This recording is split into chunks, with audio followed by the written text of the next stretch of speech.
are. I was just about to go upstairs and look for you. I waited until they went out.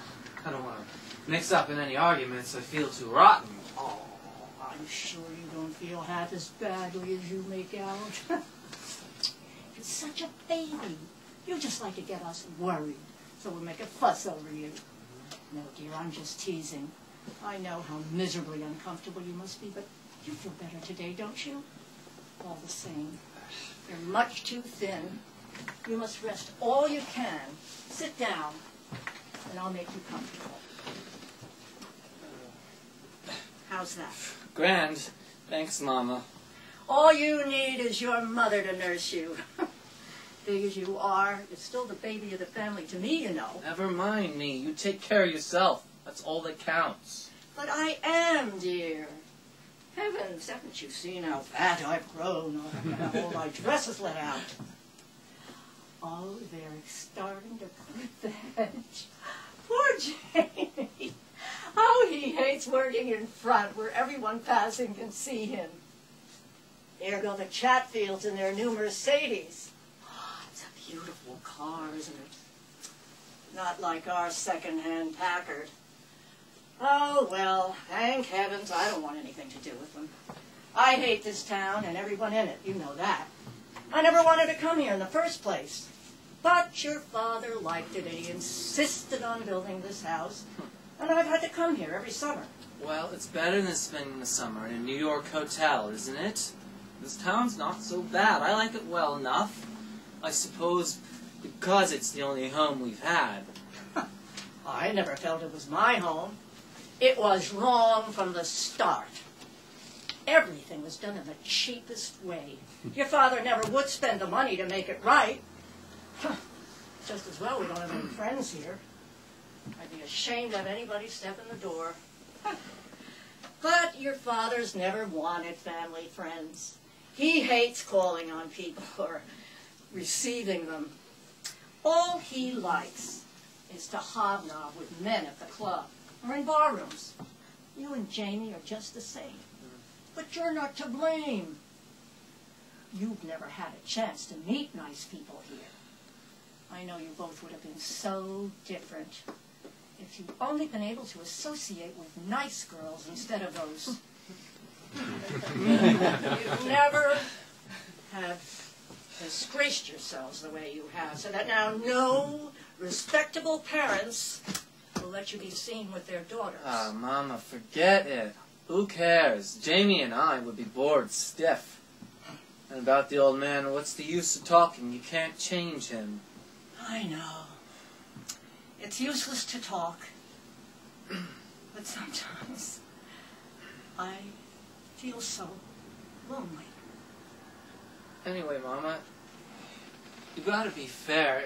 It may have been all his fault in the beginning, but you know that later on, even if he wanted to, we couldn't add people here. I mean, you wouldn't have wanted that. Don't. I can't bear having you remind me. Don't take it that way, Mama. Please. I'm trying to help. Because it's bad for you to forget. The right way is to remember, so you'll always be on your guard. I don't understand why you should suddenly say such things. What put them in your mind this morning? Nothing. Just because I feel rotten and blue, I suppose. Tell the truth.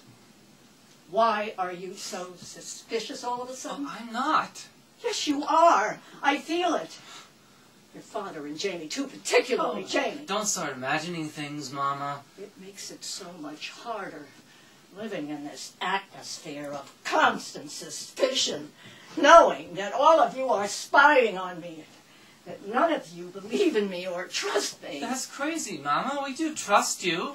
If only there was some place I could go to for a day, or even an afternoon. I mean, some woman friend I could talk to. Not anything serious, just laugh and gossip and forget for a while. Someone besides the servants.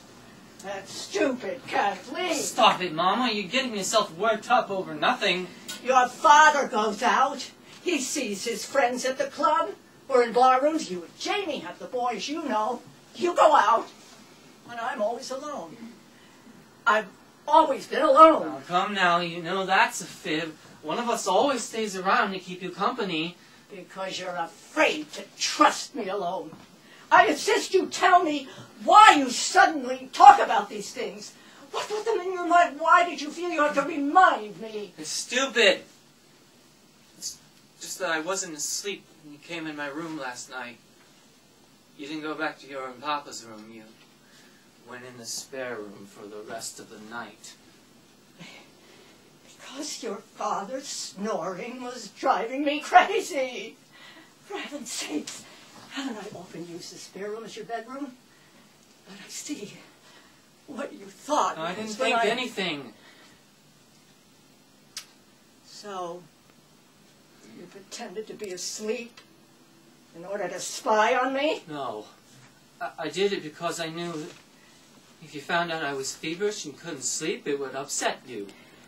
Jamie was pretending to be asleep too, I'm sure. And I suppose you're Stop it, Mama! Oh, Edmund, I can't bear it when even you... It would serve all of you right if it was true. Mama, don't say that. That's the way that you talk. Stop suspecting me! Please, dear. You hurt me. I couldn't sleep because I was thinking about you. That's the real reason. I've been so worried ever since you've been sick. Foolishness. You know it's only a bad cold. Yes. Of course I know that. But listen, Mama, I want you to promise me that even if it should turn out to be something worse, you know I'll soon be all right again. Anyway, and you won't worry yourself sick. And you'll keep on taking care of yourself. And you... Oh! I won't listen when you're so silly. There's absolutely no reason to expect something dreadful. Of course I promise you. I give you my sacred word of honor. But I suppose you're remembering. I promised before, on my word of honor. No. No.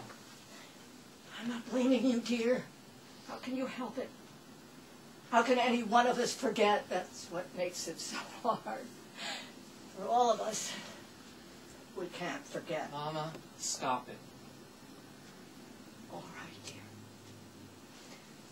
I didn't mean to be so gloomy. Don't mind me. Here, let me feel your head. Oh, it's nice and cool. You certainly haven't any fever now. Oh, forget me. It's you. But I'm quite all right, dear. I'm naturally a little tired and nervous after such a bad night, but I really ought to go upstairs and lie down before lunch and take a nap. What are you going to do? Read here? Really would be better for you to go out in the fresh air and sunshine, but don't get overheated, remember. Be sure and wear a hat. Or are you afraid to trust me alone? No, can't you stop talking like that? I think you ought to take a nap. I'll go down and help Jimmy bear up. I love to lie in the shade and watch him work.